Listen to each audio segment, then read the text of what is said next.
നമസ്കാരം. ഇന്ന് ഞാൻ ഈ വീഡിയോയിൽ പറയുന്നത് നമ്മുടെ വീടുകളിൽ പോസിറ്റിവിറ്റി കൊണ്ടുവരുന്നതിനായിട്ടുള്ള ഒരു കാര്യമാണ്. വീഡിയോയിലെ ചിത്രങ്ങൾ കാണുമ്പോൾ തന്നെ നിങ്ങൾക്ക് മനസ്സിലായി കാണും തുളസിയെക്കുറിച്ചാണ് ഞാൻ പറയാൻ പോകുന്നതെന്ന്. അതെ, തുളസിയെക്കുറിച്ചാണ് ഞാൻ പറയുന്നത്.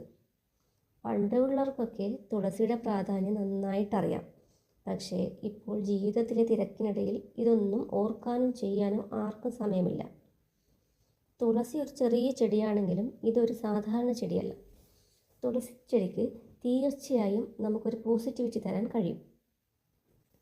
ഹിന്ദു വിശ്വാസപ്രകാരം ശ്രീ മഹാലക്ഷ്മി ദേവി തുളസി ചെടിയായി ഭൂമിയിൽ അവതരിച്ചതാണ്. അതുകൊണ്ട് തന്നെ തുളസിയെ നമ്മൾ അത്രമാത്രം വൃത്തിയായും പ്രാധാന്യത്തോടെയും പരിപാലിക്കേണ്ടതാണ്. ഒരുപാട് ഔഷധ ഗുണമുള്ള ഈ ചെടി നമ്മുടെ വീടിൻ്റെ ഐശ്വര്യം മാത്രമല്ല, ചുറ്റുമുള്ള അന്തരീക്ഷവും ശുദ്ധമാക്കാൻ സഹായിക്കും. ദിവസവും ഒരു തുളസിയില വെറുതെ ചവച്ച് കഴിക്കുകയോ വെള്ളം തിളപ്പിച്ച് കുടിക്കുകയോ ചെയ്യുന്നത് ശരീരത്തിന് ഉത്തമമാണ്.